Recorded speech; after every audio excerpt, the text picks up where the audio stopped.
Hey everyone, this is Murray, and it's been a while. It's been roughly 6 months since I've shown you guys an updated list.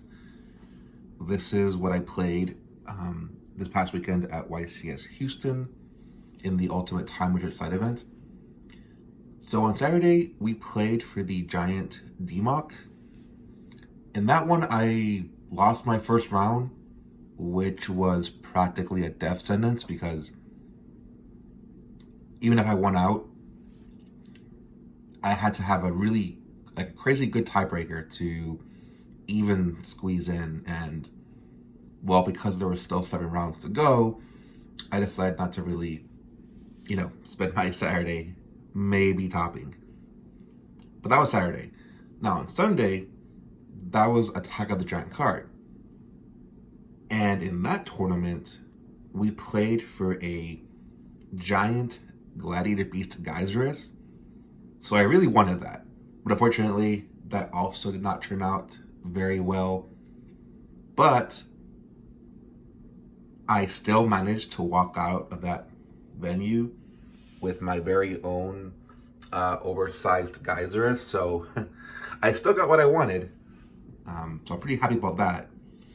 But I wanted to show you guys my list and talk about some of the things that have changed since RBT New York.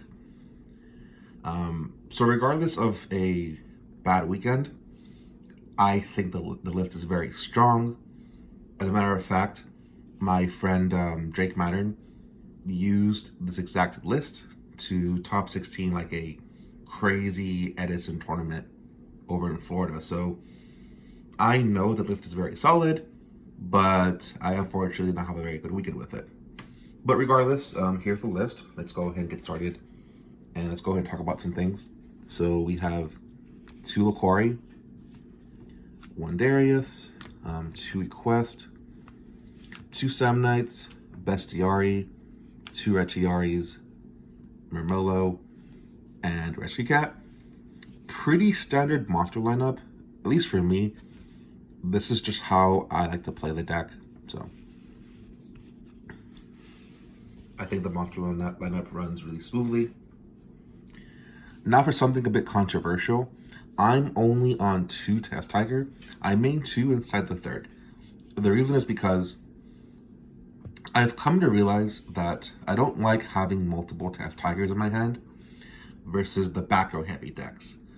The oppression decks, the deck heavy decks. I don't like that because it's a really bad feeling when your GB gets outed and you have a bunch of these in hand, not just like running away, It's also really bad when they flip deck Devi and you have like a bunch of GBs and a bunch of like Tigers in the hand.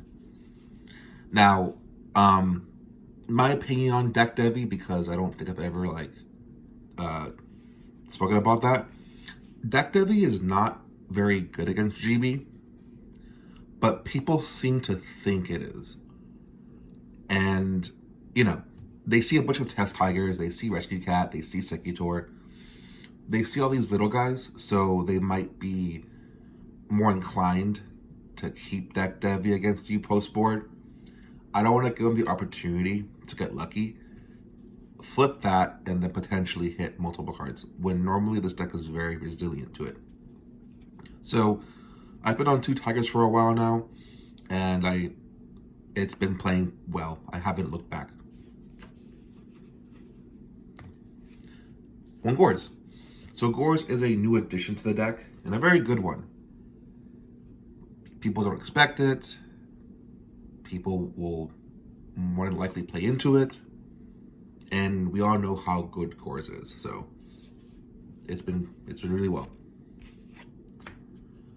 For the spells, we have 3 Book of Moon, 1 Shrink. I'm still a huge fan of Shrink.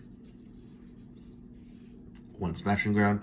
This used to be my side deck, but I kept bringing it in to the point where I was like, why am I not just main decking this card? As a 1 of, it's fine. I like the 1 of. I don't really think I need more. 1 Proving Ground. The 1 of Proving Ground overperformed. It's basically a GB They can't hit with deck dev. It's your third Laquari. It's Bestiari. It can even be Retiari if you need to play under bottomless. It's so flexible. And the one of it's fine because I don't play Prisma, so like I can get away with this because it's not like upping my deck count. Like it's not increasing my monster count or anything like that. One MST and one Heavy Storm. Heavy Storm is finally back in my deck. If you guys don't remember, there was a period of time where I was very against Heavy Storm and Glads because my reasoning for it was, I'm a back row deck and I don't like getting Starlight Roaded. That's fair, but the thing is, I feel like the format has moved way past Starlight Road. Very few decks play it now. Even the decks that can justify it with their trap count still don't want it. So it's very unlikely that you're getting hit by that card. Never say never, right? But it's so uncommon now that I figured, well, if I'm not getting punished for it, I might as well be playing it again. And, yeah, it's in my deck again. For the traps, triple Dust, triple Deep Prism, 2 Ward Chariot, 2 Bottomless, 2 Compulse. This is all the same. I like these cards a lot. Mirror Force, 1 Tori. Tori is also back in my list. Much like Heavy Storm and Gores, people don't expect it. They'll play into it. And you're not getting punished for it either. So, I'm basically playing all the power cards in my list now. 1 Solemn, 1 Call of the Haunted, the 1 of Legacy, and 1 Does Shoot. So, that's the main deck. We'll go ahead and do the side deck next.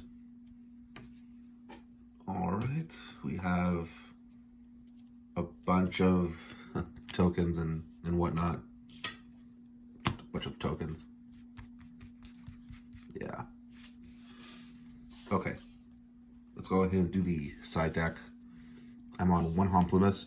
I don't main deck this anymore, but it still deserves a slot in my deck somewhere. Because against Blackwing, for example, that's not a matchup I like both Retiari in. So I'm actually able to side one out for this. And I'm not messing up my GB count, but I have one that's better suited for that matchup.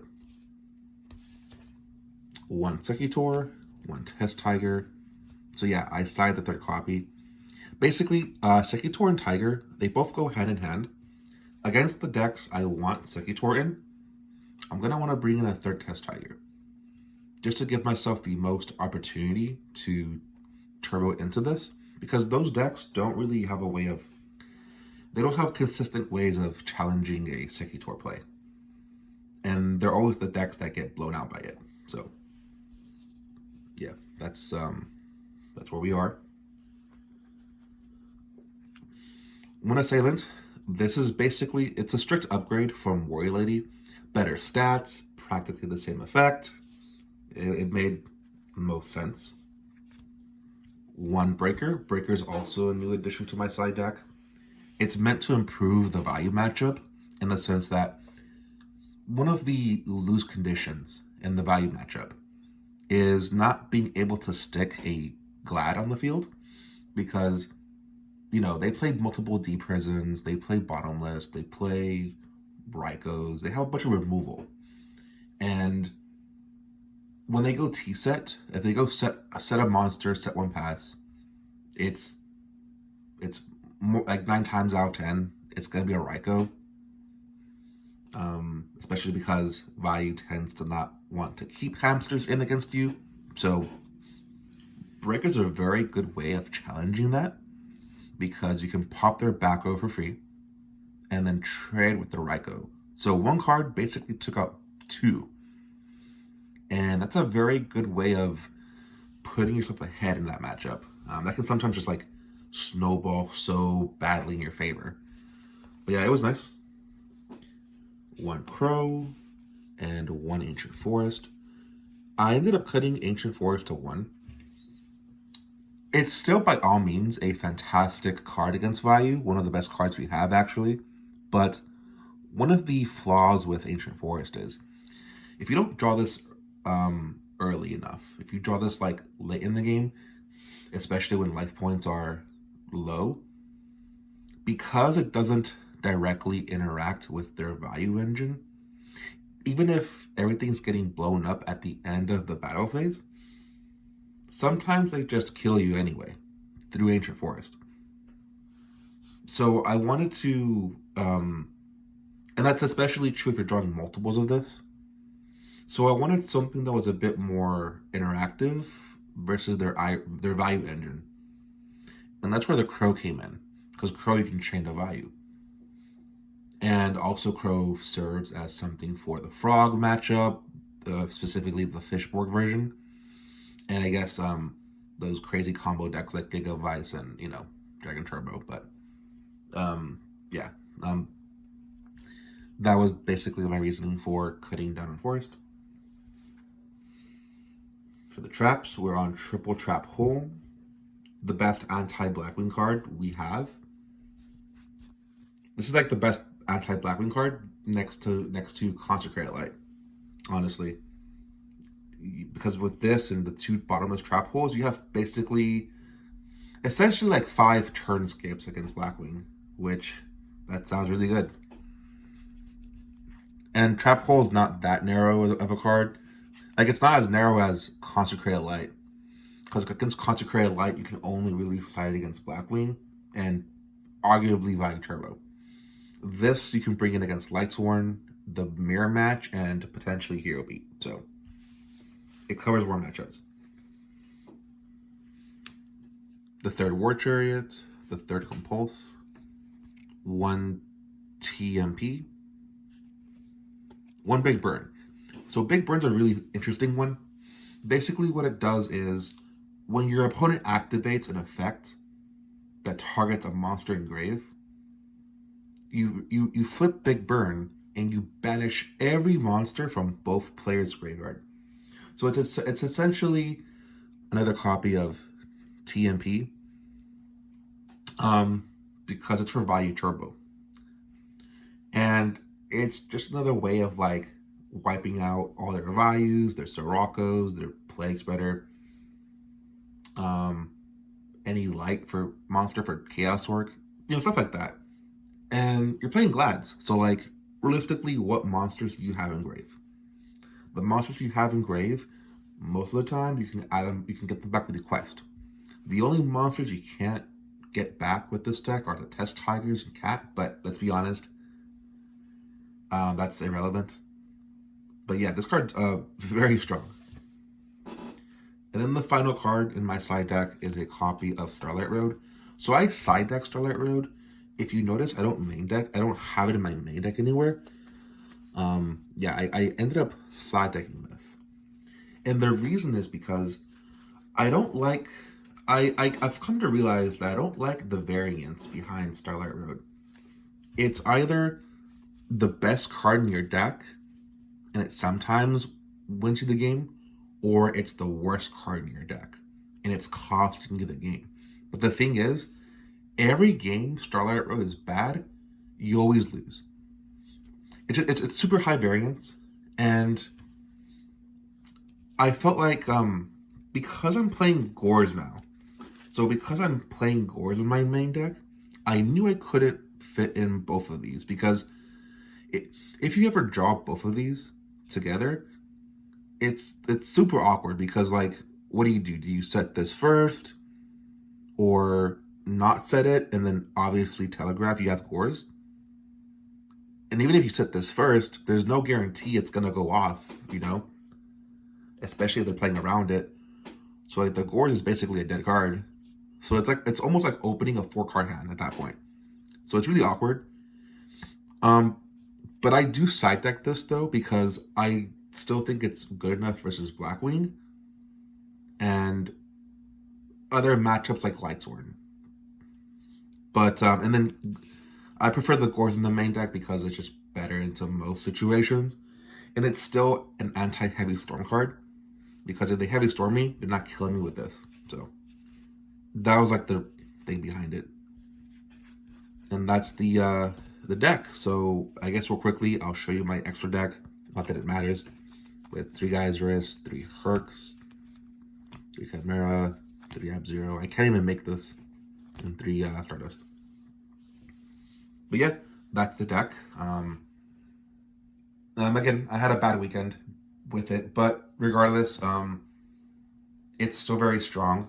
My other friend was able to prove that because he had a good weekend with it. But yeah, and I got the Geyser. So everybody wins, right? I got my deck. I got my deck the way I wanted it to, and I got my card. So yeah, I'll see you guys later.